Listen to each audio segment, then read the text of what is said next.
ಎಲ್ಲ ವೀಕ್ಷಕ ಬಂಧುಗಳಿಗೂ ಆತ್ಮೀಯವಾದ ಸ್ವಾಗತ. ಇವತ್ತಿನ ವಿಡಿಯೋದಲ್ಲಿ ಒಂದು ನಿಗೂಢ ವಿಸ್ಮಯಕಾರಿ ದೇವಾಲಯದ ಬಗ್ಗೆ ತಿಳಿಸಿಕೊಡುತ್ತೇನೆ. ಈ ದೇವಾಲಯದ ಅರ್ಚಕರು ಮದ್ಯದ ಬಾಟಲಿಗಳನ್ನು ದೇವರ ವಿಗ್ರಹದ ಎದುರು ಇಟ್ಟರೆ ಸಾಕು, ಮುಕ್ಕಾಲು ಭಾಗ ಮದ್ಯ ತನ್ನಷ್ಟಕ್ಕೆ ಖಾಲಿಯಾಗುತ್ತದೆ. ಅಷ್ಟಕ್ಕೂ ಈ ದೇವಾಲಯ ಇರುವುದಾದರೂ ಎಲ್ಲಿ, ಇಲ್ಲಿ ನೆಲೆಸಿರುವ ದೇವತೆ ಯಾರು ಎನ್ನುವುದನ್ನು ತಿಳಿಸಿಕೊಡುತ್ತೇನೆ. ದಯವಿಟ್ಟು ಈ ವಿಡಿಯೋವನ್ನು ಕೊನೆಯವರೆಗೂ ನೋಡಿ ನಿಮ್ಮ ಅನಿಸಿಕೆಗಳನ್ನು ಕಾಮೆಂಟ್ಸ್ ಮೂಲಕ ನಮಗೆ ತಿಳಿಸಿ. ಇವತ್ತಿನ ವಿಡಿಯೋದಲ್ಲಿ ನಾವು ತಿಳಿಸುತ್ತಿರುವುದು ಒಂದು ವಿಶೇಷವಾದ ದೇವಾಲಯದ ಬಗ್ಗೆ, ಶಿವನ ಉಗ್ರ ರೂಪವಾದ ಭೈರವ ಸ್ವಾಮಿಯ ದೇವಾಲಯದ ಬಗ್ಗೆ. ಉಗ್ರ ರೂಪ ಪಡೆದ ಭೈರವನನ್ನು ಸಾಕ್ಷಾತ್ ಮಹಾವಿಷ್ಣು ಈ ಕ್ಷೇತ್ರದಲ್ಲಿ ನೆಲೆ ನಿಲ್ಲುವಂತೆ ಹೇಳಿದ್ದಾನಂತೆ. ಈತನ ಆರಾಧನೆಯನ್ನು ಮಾಡುವುದರಿಂದ ಮನಸ್ಸಿನಲ್ಲಿರುವ ಭಯ ದೂರವಾಗುತ್ತದೆ, ಜೊತೆಗೆ ನಕಾರಾತ್ಮಕ ಶಕ್ತಿಗಳ ಬಾಧೆ ಕೂಡ ದೂರವಾಗುತ್ತದೆ. ಅಷ್ಟೇ ಅಲ್ಲದೆ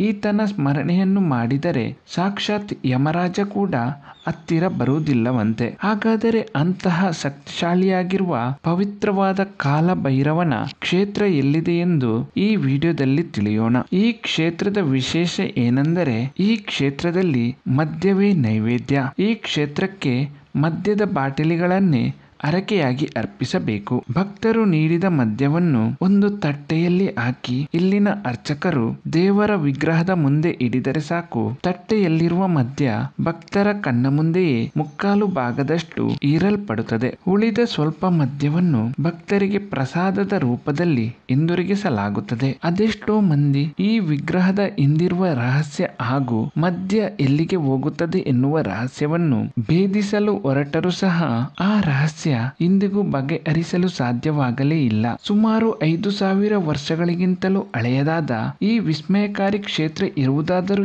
ಎಲ್ಲಿ ಎನ್ನುವ ಪ್ರಶ್ನೆಗೆ ಉತ್ತರ ಮಧ್ಯಪ್ರದೇಶದ ಉಜ್ಜಯಿನಿಯಲ್ಲಿರುವ ಕಾಲಭೈರವ ದೇವಸ್ಥಾನ.